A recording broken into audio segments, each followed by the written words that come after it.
It was a foggy night on the Farquhar branch.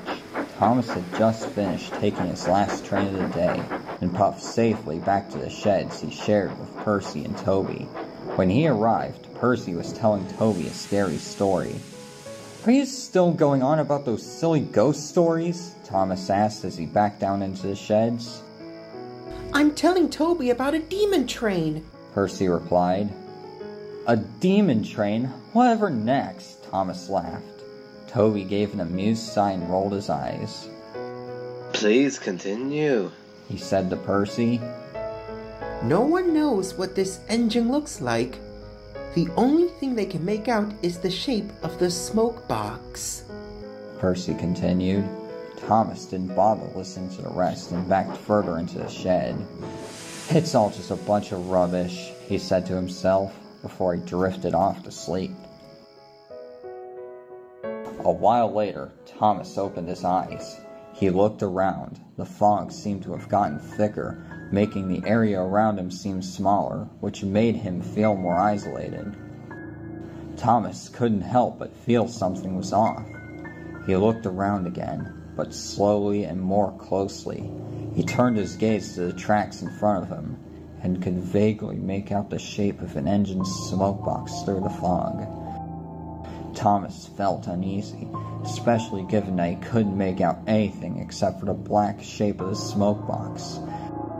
Thomas eyed it, trying to see if there were any features. He would soon regret it. He was able to make out something. 2 tiny, barely visible white dots where the eyes would be.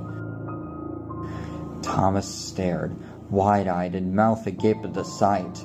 Then, the engine began to move closer to him. Thomas was now panicking. "Help!" he screamed, but no sound came from his mouth. The engine moved closer. Thomas was frantic. He tried to scream, but he couldn't. He tried to whistle for help, but he couldn't. He tried to reverse, but he couldn't. Nothing Thomas tried was working. It was like he had no control of himself, that he was trapped in his own frame.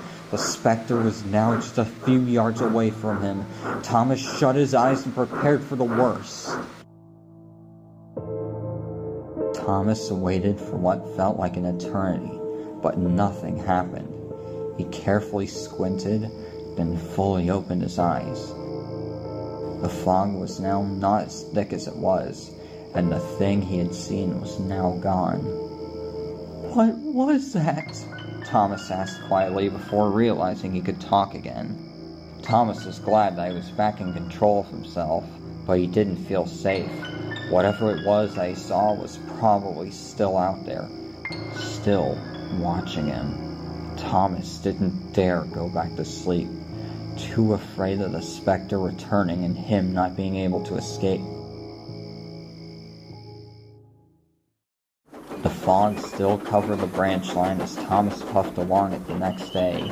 He was still tense from the previous night and kept looking all around him, trying to make sure that what he saw wasn't anywhere in sight, remaining silent the whole while.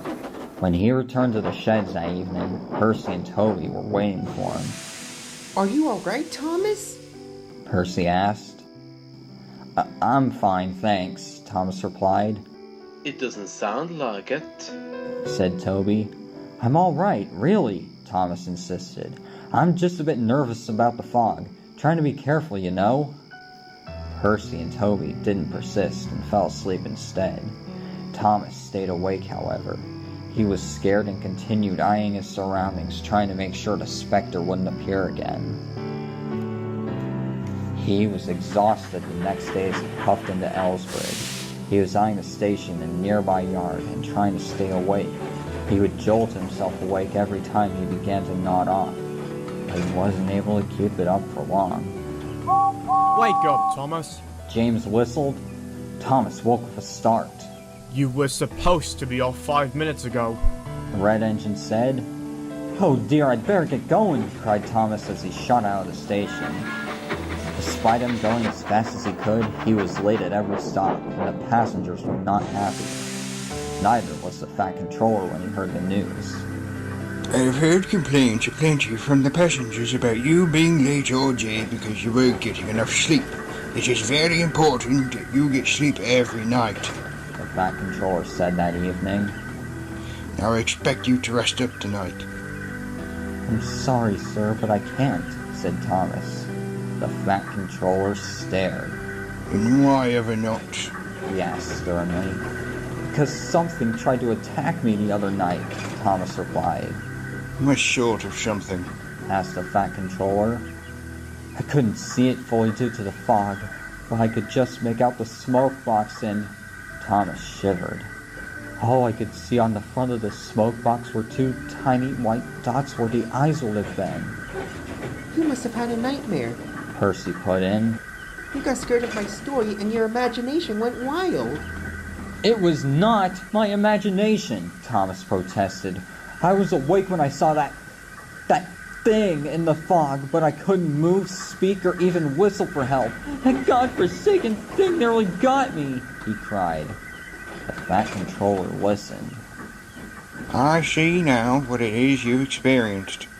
He said after Thomas had finished. What you went through that night was called sleep paralysis.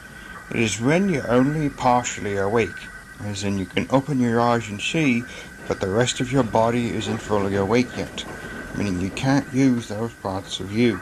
He explained. How does that explain the thing I saw? Thomas asked. During these nights sleep paralysis episodes, you can go into a state of panic because of your inability to use anything other than your eyes. The Fat Controller continued. Which causes you to see horrifying things that aren't there. The ant engine that you saw was one of those hallucinations.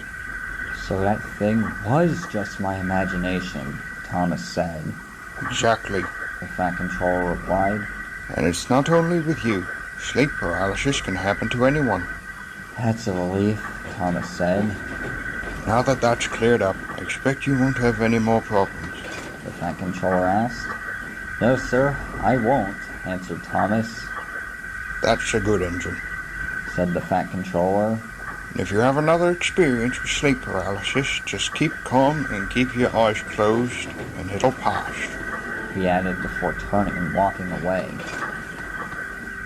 Thomas slept peacefully at night and was punctual with his passenger run the next day.